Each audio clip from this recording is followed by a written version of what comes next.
안녕하세요. 정보가 세상을 바꾼다의 인포뱅크입니다. 이번에 전해드릴 내용은 SMIC 간부조사 반도체 굴기 실패 책임 전가 8월 반도체 생산량 24.7% 급감에 대해서 한번 알아보도록 하겠습니다. 여러분의 구독, 좋아요, 그리고 필요하시면 알람 설정까지 부탁드리겠습니다. 지금 중국의 반도체 숙정이 확산되고 있습니다. 중국 최대 파운드리 기업인 SMIC 간부마저 당국 조사 대상에 이름을 올리며 반도체 산업 관련 조사 대상자가 7명으로 늘어나게 된 것이죠.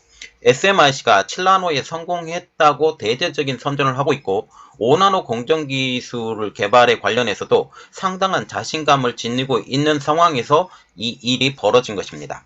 중국의 이 같은 행보는 그동안 반도체 굴기가 미국의 맹공으로 성과를 거두지 못하자 그 책임을 이들에게 돌리려는 것처럼 보입니다. 이러한 상황으로도 중국의 반도체 생산량은 급감하고 있습니다. 여러 가지 문제가 있는데 이것까지 한번 분석해 드리겠습니다. 그래서 이번에 알아볼 내용은 SMIC 간부조사 반도체 굴기 실패 책임입니다.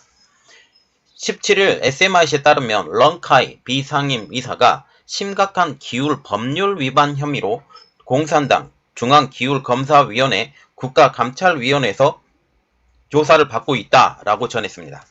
SMIC는 조사에 따라서 그가 정상 직무를 수행할 수 없다고 밝혔는데요. 중국의 기울 법률 위반이라는 것은 부패 사건에 연루되었다라는 의미입니다. 그런데 우리가 봐야 될 것은 중국에서 부패 사건에 연루가 되지 않는 사람이 거의 없다라는 사실이죠.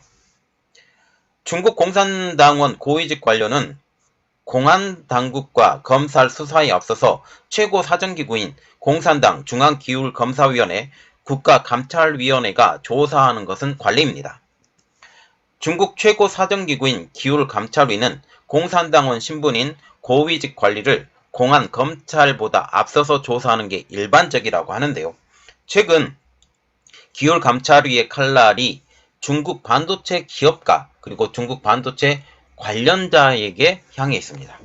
런카이가 조사 대상에 오름에 따라서 중국 공산당 감찰당국의 반도체 산업 관련 조사 대상자는 지금 7명으로 늘었죠.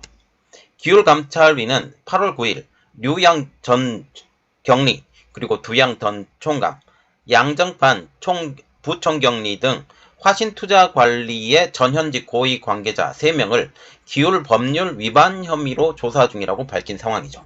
그래서 아까도 언급했다시피 기울 법률 위반 혐의라는 것은 그들이 부패했다라고 지금 얘기를 하면서 끌어들인 것이죠. 화신투자관리는 중국 국유 반도체 펀드인 국가직접회로산업투자펀드 운영을 전담하는 국유기업으로 알려지고 있습니다. 특별히 국가직접회로산업투자펀드라는 것은 중국이 직접 이 펀드를 운영하지 않고 이 화신투자관리를 통해서 이 펀드를 운영해서 조금 자율성이 있고 그러나 좀 퍼주기식 운영을 했다라는 그런 이야기는 나오고 있지만 이 때문에 중국의 반도체가 성장한 것 또한 우리가 무시할 수 없죠. 대기금의 운용자금만 해도 무려 3,429억 위안, 한국 돈으로 69조 원에 달하고 있습니다.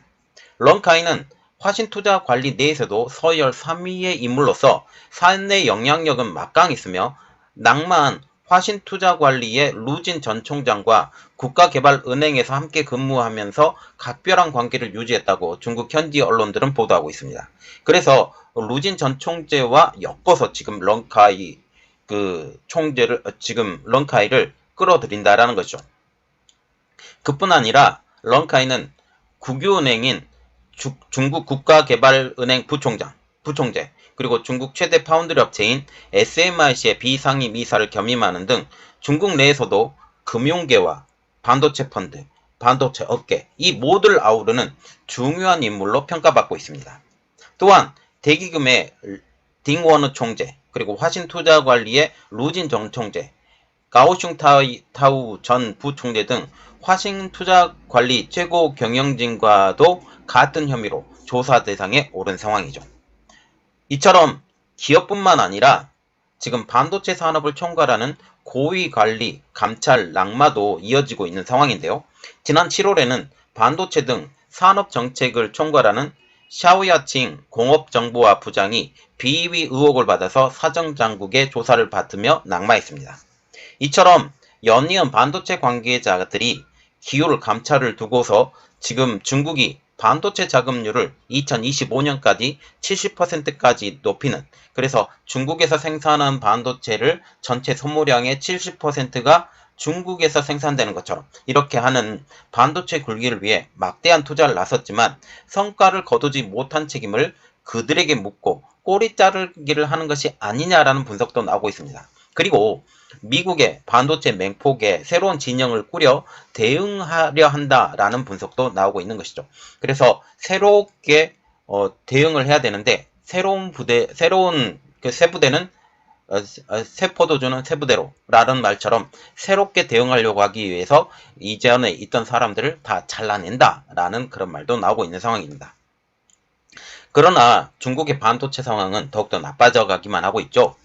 중국의 지난달 반도체 생산량이 247억 개로 전년 동기 대비 24.7%나 감소한 것입니다. 중국 국가통계국의 16일 발표를 따르면 지난 8월 반도체 생산량은 247억 개. 이는 전년 동기 8월 반도체 생산량이 321억 개를 보면 70억 개나 줄었던 내용이죠.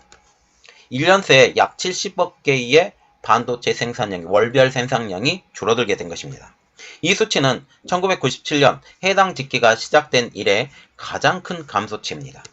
반도체 생산량 247억 개는 월별 최소 수량인 2020년 9월 달에 241억 개 이후 최저치로 지금 알려지고 있죠. 중국의 반도체 생산 감소세는 단지 일회성이 아니라는 데 문제가 되고 있습니다.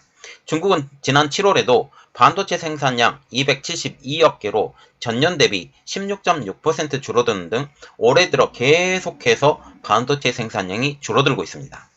올해 1월부터 8월까지 중국 반도체 생산량은 2181억 개로 전년 대비 10억 개나 감소한 것입니다. 여기에 중국에서 생산되고 있는 개인용 컴퓨터인 PC와 그리고 스마트폰, 게임기 등 소형 컴퓨터 기기의 지난달 생산량도 3,175억 대로 전년 동기 대비 18.6%나 감소했습니다. 지난해 8월 중국의 소형 컴퓨터 기기 생산량은 3,829억 대였죠. 이 역시 2015년 12월 이후 가장 큰 감소세였습니다. 지난달 중국의 반도체 생산량이 급감한 가장 큰 이유는 코로나19의 확산으로 인한 제로 코로나, 그리고 전력 부족으로 인한 생산 감소, 소비 심리 저하가 주요 원인으로 꼽히고 있습니다. 지난달 광둥성 선정과 스촨성 청두 등 중국의 주요 IT 중심 도시에서 코로나19가 퍼져나가 봉쇄 조치를 취하고 있죠. 여전히 봉쇄 조치가 취해져 있는 상황도 지금 알려지고 있습니다. 또 스촨성과 충칭 등 중국 중서부에 전력난이 발생해 단축 생산을 하거나 공장을 돌리지 못한 곳도 많고 있죠. 이러한 상황은 현재뿐 아니라 계속 지속될 것으로 보입니다. 미국이 중국 반도체에 대해 맹공이 여전하기 때문이죠.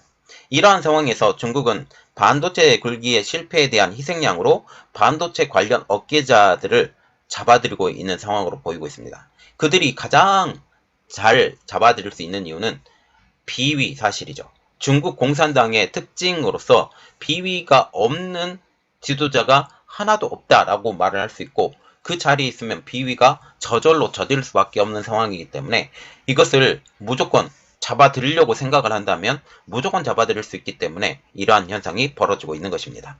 자, 지금 보시면 중국의 반도체 굴기가 생각보다 더디다 라고 말이 나오고 있고, 물론 미국이 강력한 제재를 통해서 중국 반도체 기술이 빠르게 성장할 수 있다라는 그런 말도 나오고 있지만 실질적으로 그렇게 되기는 많이 어렵지 않을까라는 분석도 또한 나오고 있습니다. 이 상황이 어떻게 진행되는지 우리 같이 지켜보도록 하겠습니다. 이번 내용은 여기까지 하겠고요. 저희 내용이 여러분들에게 도움이 되셨다라고 생각을 하시면 구독, 좋아요, 그리고 필요하시면 알람 설정까지 부탁드리겠습니다. 감사합니다.